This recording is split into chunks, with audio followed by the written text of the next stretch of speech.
La zona del nuovo distacco è entrata nell'annuario delle tragedie naturali. Quella del 3 luglio 2022 causò la morte di 11 escursionisti. Anche nel pomeriggio, attorno alle 14, si è temuto per la sorte di 2 sci alpinisti travolti da un enorme ammasso di neve sceso fra lo squarcio creato dallo scivolamento del Seracco sotto Punta Rocca nel 2022 e il rifugio Pian dei Fiacconi. Lo scenario, quello della Marmolada, lato Trento. Dalla base del SUEM di Pieve di Cadore, da Canazei, davanti al comando dei Vigili del Fuoco, si sono alzate in volo le eliambulanze che hanno immediatamente raggiunto la zona, in supporto anche l'aiuto alpin di Bolzano. Coinvolti padre e figlio, trentini di Mazzin in Val di Fassa. Il giovane di 27 anni è stato trascinato per oltre 500 metri e, pur semisepolto, è riuscito a chiamare i soccorsi e ad indicare la sua posizione.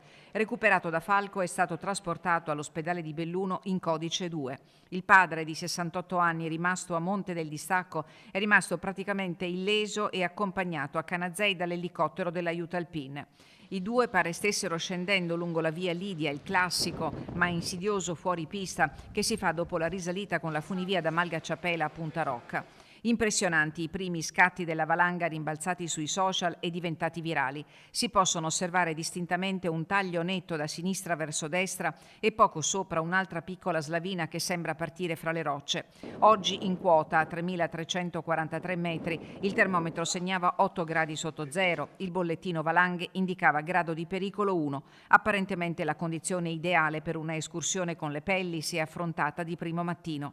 Col passare delle ore, il vento e l'aumento della temperatura, complice anche l'oramai avviata stagione primaverile, potrebbero avere causato il mutamento della stabilità della neve e probabilmente la valanga. A dare l'allarme è stato il soccorso piste della polizia di Portavescovo a Rabba, che ha assistito al distacco. Le operazioni di bonifica sono proseguite per buona parte del pomeriggio per escludere la presenza di altre persone.